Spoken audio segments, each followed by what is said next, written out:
खूब तुमने दुनिया की पैरवी की और मकान दुकान गाड़ी छकड़े के पीछे तुम पागल हो गए। एक वक्त की नमाज छोड़ना हराम और गुनाह कबीरा है और तुमने जिंदगी के बेशतर दिन नमाज तुमने छोड़ दी। उसका रिजल्ट क्या मिला? बीवी बागी हो गई। उसका रिजल्ट क्या मिला? बेटी खैरों के साथ भाग गई। उसका रिजल्ट क्या मिला? बच्चों की जिंदगी तबाह हो गई। उसका रिजल्ट क्या मिला कि करोड़ों गुनाह कबीरा का बोझ लेके मरने को तैयार हो। क्या मुंह दिखाएगा मुस्तफा को?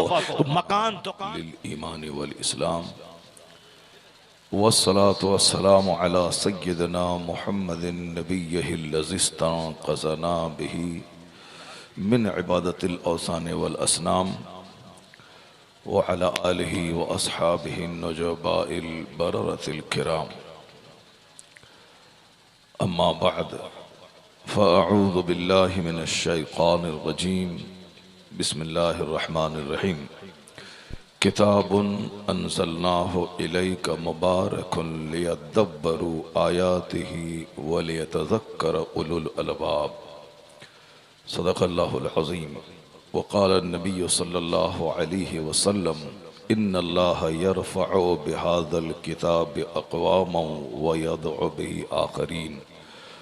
सदक़ा रसूलुहुन नबीयुल करीम सल्लल्लाहु तआला अलैहि व आलिहि व सहबिहि वसल्लम अजमाइन।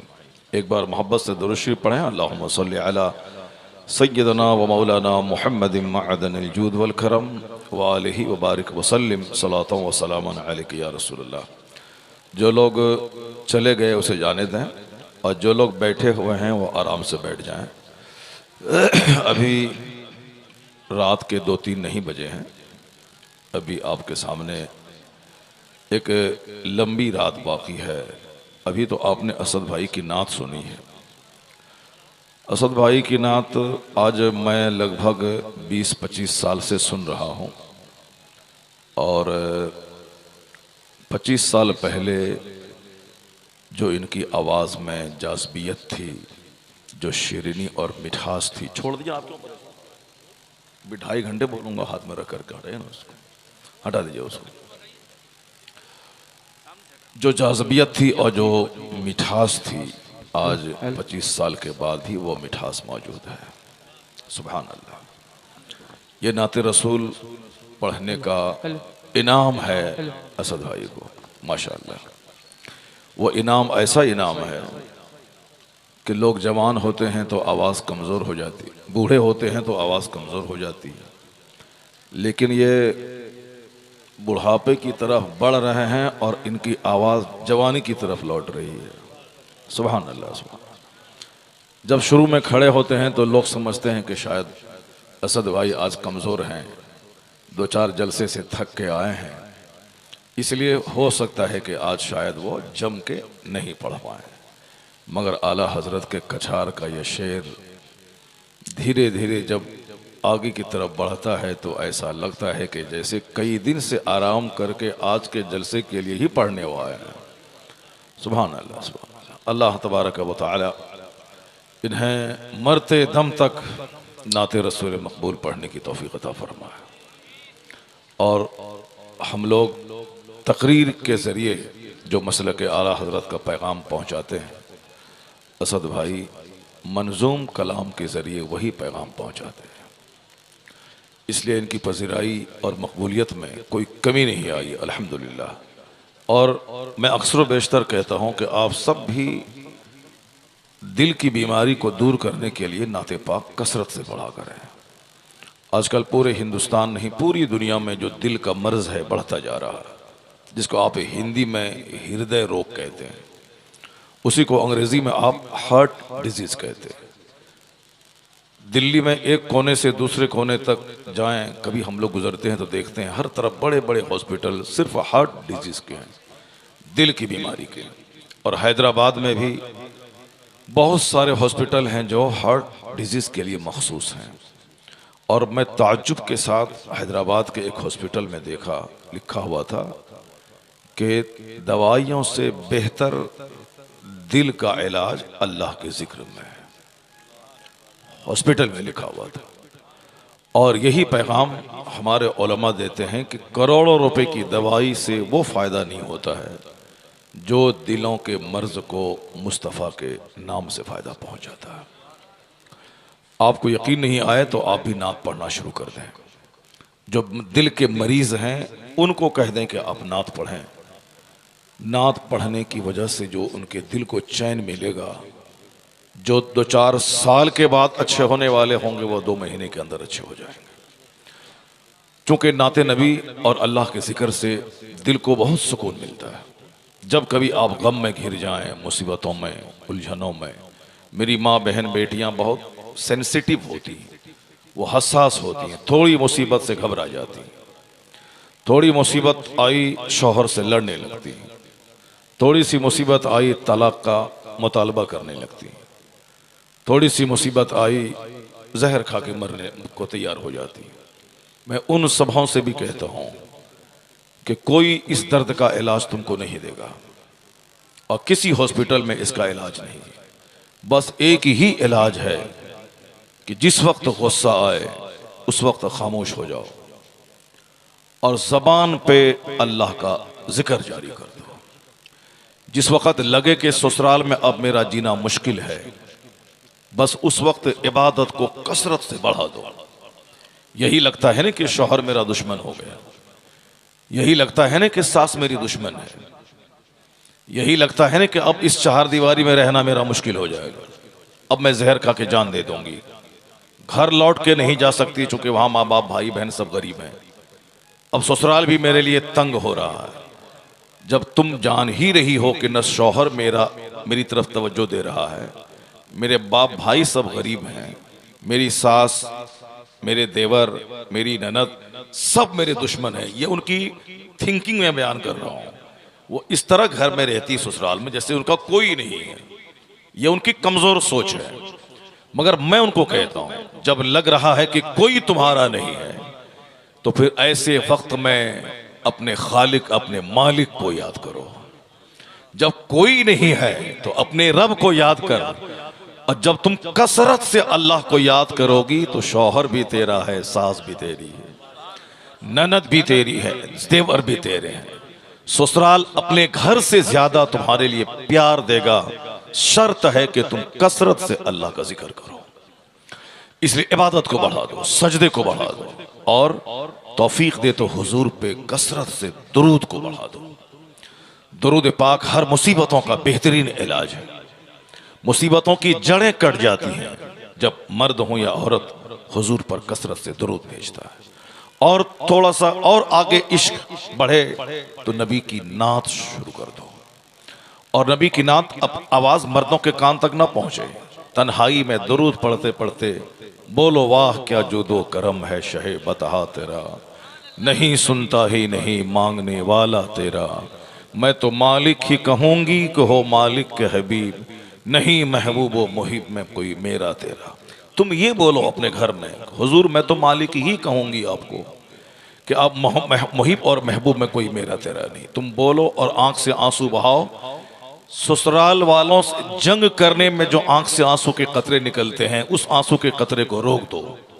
हुजूर की मोहब्बत में आंसू बहाओ, ससुराल तेरे लिए जन्नत के लिए काबिल रश्क बन जाएगा।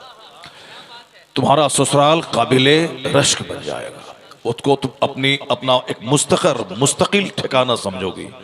और अगर उससे भी ज्यादा यकीन नहीं आया तो एक मिसाल और मैं देता हूँ, किस तरह दिल हरा होता है, किस तरह दिमाग की खेती हरी होती है, कब आदमी को जीने का हौसला मिलता है। क्योंकि आज सारी दुनिया में खुदकुशी के रुझान बढ़ते चले जा रहे हैं। हर तरफ हमारे बाल बच्चे जिसकी पैरवी कर रहे हैं, जिसकी नकल कर रहे हैं। मैं कल भी दिल्ली में मैंने कहा था कि तुम जो मुंह में गुटखा 24 घंटे खाते हो किसकी नकल कर रहे हो? तुम जो सर में चारों तरफ से बाल मूंड कर बीच में चोंच की तरफ बाल रखे हो किसकी नकल कर रहे हो? तुम जो फटा हुआ जींस पहन रहे हो किसकी नकल में? मेरी माँ बहन बेटियां जो जीन्स और टी शर्ट पहन के दुपट्टा हटा के चल रही हैं किसकी नकल कर रही हो तुम? क्या तुमने सुना है कि फातिमा ज़हरा ने ऐसा किया, या गौसे पाक की माँ ने ऐसा किया, या गौसे पाक की बीवियों ने ऐसा किया, या महबूब इलाही की माँ ने ऐसा किया, या तुम्हारी मस्जिद के इमाम की बीवी ऐसा करती हैं? नहीं नहीं, एक जवाब तुम्हारा होगा कि बम्बई में जो एक्ट्रेस हैं फिल्म में काम करने वाली, मैं उसी की नकल कर रही हूँ। मेरे बेटे जो नकल कर रहे हैं, हाथ में धागा क्या इमाम ने बांधा, क्या किसी पीर ने बांधा, क्या ताजुल शरिया को देखा, क्या तुमने किताबों में पढ़ा कि गौसे पाक ने या ख्वाजा गरीब नवाज ऐसा करने को कहा है? आखिर ये हाथ में धागा, गले में चैन, अंगुली में सोने की अंगूठी, सर के चारों तरफ मुंडे हुए बाल, फटा हुआ पैंट, मेरे बच्चों की जो तस्वीर है आज समाज में, हाथ में मोबाइल, 24 घंटे उसी पे निगाह और मुंह में गुटका, न देखना है कि सामने कौन है, न सलाम का जवाब देना है। ये जो हुलिया इसका बना हुआ है जोग्राफिया, इनसे कहा जाए कि किसकी नकल, किसकी इमिटेशन कर रहे हो, किसकी नकल तुम कर रहे हो? कुछ जवाब नहीं बनेगा इससे। इशारा अगर होगा तो वो फिल्म इंडस्ट्रीज का नाचने वाला, गाने वाला एक्टर, तो तुमको नहीं मालूम है कि उस एक्टर की जिंदगी कैसी बसर हो रही है। तुम तो उसकी नकल में इंजॉय करना चाहते हो कि हम ऐसा पहनेंगे, ऐसा खाएंगे, ऐसा देखेंगे, जिंदगी में मजा मिल जाएगा। हर तरफ इंजॉय करने के लोग ऐसा करते हैं। लेकिन तुमको ताज्जुब होगा कि उस फिल्म इंडस्ट्रीज में जिसकी नकल तुम जैसे लाखों लड़के करते हैं, नहीं देखा तुमने, वो जहर खा के जान दे दी, वो फांसी के फंदे पे लटक गया। सुशांत सिंह राजपूत इसी कोरोना काल में फांसी के फंदे पे लटक गया। उसके 10 दिन के बाद फिल्म में करोड़ों रुपए कमाने वाली एक फिल्म पे सिग्नेचर करके उसकी लाश सड़ गई, अपने घर में खुदकुशी कर गई। दुनिया भर का एक जबरदस्त फिल्मी एक्टर कॉमेडियन है चार्ली चैपलिन। जब भी गूगल खोलें आप, चार्ली चैपलिन का नाम बोलें, उसका एक मकूला सामने आता है। वो कहते हैं कि I like to walk in the rain, nobody can see my tears. जरा गौर से सुनना, उसके बाद फिर तुम भाग जाना यहां से। चार्ली चैपलिन कहता है, कौन? जिसके करोड़ों फैंस हैं, करोड़ों की तादाद में, और फिर वो ब्रिटिश फिल्म स्टार है, वो ब्रिटिश, इंडिया का नहीं, ब्रिटेन का। वो कहता है कि मैं अंदर से इतना दुखी हूं कि जी भर के मुझको रोने को दिल कर रहा है, और फिर बारिश हो उस वक्त मैं रोऊं ताकि कोई मेरी आंख के आंसू को देख नहीं सके। I like to walk in the rain, nobody can see my tears. मैं बारिश में टहलना चाहता हूं ताकि जी भर के रोऊं और कोई मेरे आंसू को देख नहीं पाए। कौन? जिसके पास खरबों का घर है। मेरे और आपके पास क्या हो सकता है? 50 करोड़ का घर, अगरचे करोड़ों में किसी किसी का होता है, ज्यादातर मैक्सिमम घर 10 लाख, 20 लाख, 25 लाख, 50 लाख, 1 करोड़। 1 करोड़ का घर कोई बनाता है तो सारा समाज देखने को आता है। और जहां जिनके पास 50 करोड़ का बंगला हो, हम लोग Swift Dzire, Innova, Crysta, Fortuner, ज्यादा से ज्यादा 50 लाख की कार बिहार की सड़कों पे दौड़ रही है। 2 करोड़ की कार बमुश्किल तमाम 1-2 मिलेगी। अभी सुना कुछ दिन पहले 10 करोड़ की कार पटना में जागवार कंपनी की एक कंपनी वाले ने अपने एक वर्कर को गिफ्ट किया था, 10 करोड़ की कार। सिर्फ सुनते ही रहिए, सड़कों पे देखने को नहीं मिलती। क्या चलाएंगे हम लोग? Swift Dzire, Creta, Scorpio, Fortuner, Crysta, यही मारुति 800, आल्टो, K10, यही सब चला सकते हैं। और वो फिर ब्रिटिश फिल्म स्टार कई करोड़ रुपए की कार चलाता है। अंदर से इतना दुखी है कि जी भर के रोने को जी चाहता है। डॉक्टर के पास जाके कहा कि डॉक्टर बाबू मेरा इलाज करो, मैं बहुत दुखी हूं। डॉक्टर बोला चार्ली चैपलिन का शो देखा करो। कहा जिसका शो देखने का मशवरा तुम दे रहा है वो कोई दूसरा नहीं, वो मैं ही हूं।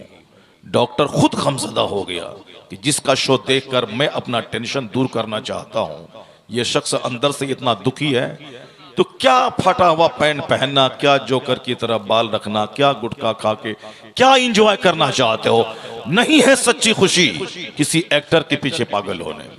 पागल होके तुमने देख लिया, जिंदगी तुम्हारी अधूरी रह गई, कोई लज्जत नहीं। ना माँ बाप के लिए बहुत बड़ा काम कर पाए, ना समाज के लिए कोई बड़ा काम कर पाए, ना ही जन्नत का कोई काम कर पाए। तो सारी जिंदगी जिसके पीछे भागे, नतीजे में क्या मिला? आंसू।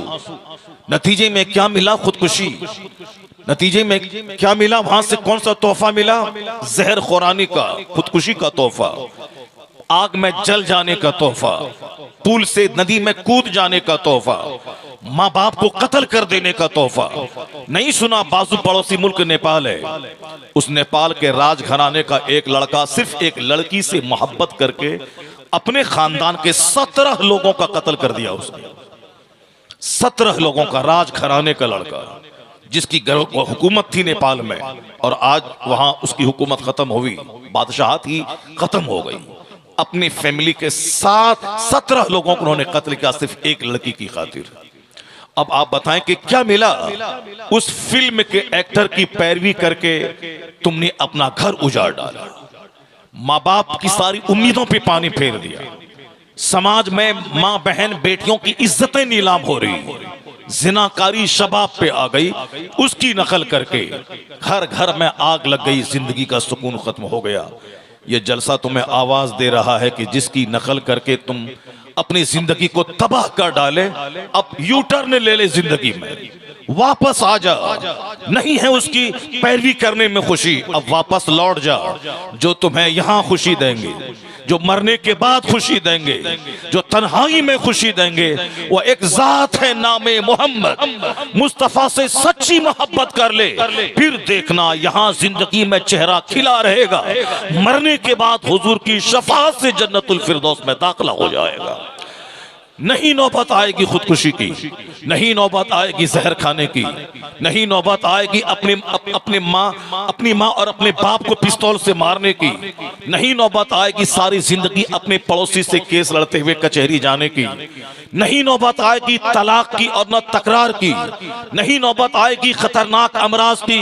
बस सिर्फ मुस्तफा की गुलामी का पट्टा गले में बांध ले, जिसका पैगाम आला हजरत ने आज से 100 साल पहले दिया था कि बस जिंदगी का फोकस उसी पे कर दे कि उन्हें जाना उन्हें माना, न रखा गैर से काम, लिल्लाहिल हम्द में दुनिया से मुसलमान गया। सारा सुकून मुस्तफा की गुलामी में अल्लाह ने रख दिया है। जो जितना ज्यादा उनका गुलाम बनता चला जाता है, शोहरत से हजार वो भागे, अल्लाह ताला उसे शोहरत भी देता है, अल्लाह ताला उसे इज्जत भी देता है, मकबूलियत भी देता है। अभी तो मैंने करंट 3 साल पहले एक ऐसे शख्स को देखा जो यूट्यूब कभी नहीं चलाया, जिन्होंने फेसबुक कभी नहीं चलाया, जो व्हाट्सएप पे कभी नहीं आए, जो सोशल मीडिया का इस्तेमाल नहीं किया, वो जानते तक नहीं थे कि फेसबुक कैसे चलाया जाता है। जब मेरे जैसा आदमी नहीं जानता है कि फेसबुक क्या है, फेसबुक पे क्या होता है, तो वो तो हमारे मुर्शिद थे 3 साल पहले। मैंने वो ट्विटर पे, इंस्टाग्राम पे, यूट्यूब पे, फेसबुक पे कभी नहीं आए। वो सारी जिंदगी वो कहते थे कि जो शोहरत मेरी हो गई, मैं ये भी नहीं चाहता था, इस शोहरत में खतरात बहुत ज्यादा है। वो कहते थे कि मैं तो चाहता था कि एक मस्जिद का मदरसे का मुदर्रिस बन के रहूं। जो शोहरत हो गई दुनिया में, मैं इसका मतमन्नी नहीं था, मैं ये इसका तलबगार नहीं था। बस एक लाइब्रेरी में कैदी बनकर मैं किताबों का मुताला करता रहता। जिन्होंने अपने आप को इन सारी सोशल मीडिया से अलग रखा, अल्लाह ने खिदमत दीन का इनाम ये दिया, खिदमत दीन का इनाम ये दिया कि पूरी दुनिया में रात में किसी एयरपोर्ट पे कदम रख देते थे तो वो एयरपोर्ट शहर के लिए काबिल रश्क बन जाता था। अफ्रीका के जंगल में कदम रख देते थे तो अफ्रीका का जंगल व्हाइट हाउस की चमक दमक को लिए रहता था। बिहार के देहात में आ जाते तो 6-6 लाख का मजमा 10-10 घंटे तक उनके चेहरे के दीदार के लिए मुंतजिर रहता था। कौन था वो नाम जो पूरी दुनिया का भ्रमण किया और हर जगह उसी शान से इस्तिकबाल हुआ। देहात हो या शहर, मेरे जैसे लाखों लोग तमन्ना लेके रह गए कि मेरे घर में आ जाते वो, मेरे मदरसे में आ जाते वो, मेरे शहर में आ जाते वो। मेरी तरफ बेशुमार लोग ऐसे हैं जिनके शहर में वो नहीं गए, जिनके घर में उनका कदम नहीं पड़ा। वो हसरत को लेके रह गए मगर उनका कदम उनके घर में नहीं पड़ा। लेकिन जाते जाते आखिरी जुलूस में 100 से जायद ममालिक के करोड़ लोग उसके अलविदाइया जुलूस में शरीक होके बता दिया कि फेसबुक के जरिए जो शोहरत चाहता है वो तो सिर्फ एक बुलबुल, एक चिंगारी है जो भड़की और बुझ गई, एक कतरा है जो फैला और मिट गया। लेकिन हकीकी शोहरत तो उसके हिस्से में आती है जो मुस्तफा के कदमों में अपनी जान दे देता है, जो हुजूर के मसलको सरकार के पैगाम और इरशादात को सारी दुनिया में आम करता है, जो जब भी देखा गया मुफ्तियों की झुरमुट में देखा गया, जिनको जब भी देखा गया दरसे बुखारी करता देखा गया, जिनको जब भी देखा गया उलमाए कराम के फतवों का जवाब देते देखा गया, जिनको जब भी देखा गया अमरे बिल मारूफ करता देखा गया, और अगर अमरे बिल मारूफ से फुर्सत मिले तो जिक्र अज़कार करता देखा गया। मुझ जब भी दिल में आग लगती तो साल में 10 बार जिसे मदीना जाते हुए देखा गया, हुजूर के रोजे पे आंसू बहाता देखा गया, फिर मदीने से बेचैन बाहर निकलकर मदीने वाले का पैगाम पहुंचाते हुए देखा गया। मदीने में रहना कमाल है, मगर उससे बड़ा कमाल है मदीने से बाहर निकलकर मदीने वाले का पैगाम आम कर देना। मदीने में मरना कमाल है, मगर वहां मरने से बड़ा कमाल है मुस्तफा का पैगाम पूरी दुनिया में आम कर देना। मुस्तफा के मेजबान अबू अय्यूब अंसारी थे, उनके घर में मुस्तफा का कयाम हुआ, मगर उनकी कब्र कहां है? तुर्की की राजधानी इस्तांबुल, जिसे कुस्तुंतनिया कहते हैं। हजरत बिलाल हबशी जैसा आशिक सादिक कौन होगा दुनिया में, जो हर वक्त मदीने की गलियों से चिपके रहते थे, लेकिन बाद विसाल मुस्तफा वह मुल्क शाम चले गए। उनकी कब्र हलब में है, मुल्क शाम में है, आशिक सादिक की कब्र। अब्दुल रहमान जामी मदीने में रह सकते थे, मर सकते थे। हुजूर ने कहा था मरना हो तो मदीने में मरना, जो यहाँ मरेगा मैं उसकी शफात करूंगा। ये मरना कमाल है, हुजूर की शफात मिलेगी, लेकिन मदीने वाले का काम करना ये मदीने में मरने से बड़ा काम है। आला हजरत से के सामने पेशकश की गई थी कि आप पूरी दुनिया के मरजे उलमा हैं, आप यहाँ कयाम करें, ये राजधानी है, आप मदीने में रहें। आप चाहें तो मैं अरब की खवातीन से आपका अक्द कर दूं, यहाँ घर बना दूं, आपकी फैमिली यहाँ बस जाए, मगर रजा ने मदीने और मक्का में ठहरना नहीं, बल्कि मदीने वाले का पैगाम आम करने के लिए हिंदुस्तान आने को पसंद किया। कहा हिंदुस्तान के करोड़ों लोगों का क्या होगा? पता चला कि मदीने में मरना अच्छी बात है, मगर मदीने का पैगाम पहुंचा के दुनिया के किसी हिस्से में मर जाना ये उससे बड़ी बात है। तो जो आशिक सादिक मदीना दौड़ के जाता, फिर वापस अमेरिका जाता, कभी अफ्रीका जाता, कभी बिहार के देहात में आता, कभी मदरसा जामिअतुर रज़ा में रहता, कभी मोहल्ला सौदागरान में रहता, कभी बंबई में रहता, सारी जिंदगी मुस्तफा के नाम कर दी। तो अल्लाह ने इनाम ये दिया कि जो इज्जत मकबूलियत अमेरिका के प्रेसिडेंट को नहीं मिली, जो इज्जत और शोहरत हिंदुस्तान के प्रधानमंत्री को नहीं मिली, उन इज्जतों से अल्लाह ने सरकार ताजुल शरिया को मालामाल फरमा दिया। बहुत तुम दौलत के पीछे भाग गए, बहुत मकान के पीछे भाग गए, कुछ नहीं दिया यह मकान सिवाय गम के, कुछ नहीं दिया यह फैशन का मुकाबला सिवाय गम के, कुछ नहीं दिया शादी ब्याह में नाचना गाना डीजे सिवाय तलाक, सिवाय टेंशन के, और कुछ नहीं दिया ये कपड़े का मुकाबला, गाड़ी का मुकाबला, डीजे का मुकाबला, साहब शादी ब्याह में दूसरों से आगे खर्च करने का मुकाबला। मुस्तफा को नाराज करके तुमने देख लिया कि तलाक के वारदात बढ़ गए, हुजूर को नाराज करके देख लिया कि मियाँ बीवी के इख्तलाफात गहरे हो गए, हुजूर को नाराज करके देख लिया कि एक छोटा सा समाज 100 आदमी 100 ग्रुप में बढ़ गया, सारे लोग एक दूसरे से मुतनफिर हो गए। वहां दौलतें बढ़ रही हैं मगर जबान पे गीबत है, दौलतें बढ़ रही हैं और दिल में हसद की आग लगी है, दौलत रिश्तेदार से टूट रहे हैं। खूब तुमने दुनिया की पैरवी की और मकान दुकान गाड़ी छकड़े के पीछे तुम पागल हो गए। एक वक्त की नमाज छोड़ना हराम और गुनाह कबीरा है, और तुमने जिंदगी के बेशतर दिन नमाज तुमने छोड़ दी। उसका रिजल्ट क्या मिला? बीवी बागी हो गई। उसका रिजल्ट क्या मिला? बेटी खैरों के साथ भाग गई। उसका रिजल्ट क्या मिला? बच्चों की जिंदगी तबाह हो गई। उसका रिजल्ट क्या मिला? कि करोड़ों गुनाह कबीरा का बोझ लेके मरने को तैयार हो। क्या मुंह दिखाएगा मुस्तफा को? तो मकान दुकान गाड़ी छकड़े के पीछे पागल होकर दुनिया में भी सुकून तो मिला नहीं, यहाँ तो जंग मिली, यहाँ तो खुदकुशी मिली, यहाँ तो भाई औलाद की बगावत मिली, यहाँ तो बीवी का प्यार नहीं मिला, यहाँ तो रिश्तेदार का प्यार नहीं मिला, यहाँ तो जिंदगी उलझनों से दो चार हो गई, एक दर्जन बीमारी से घिर गई।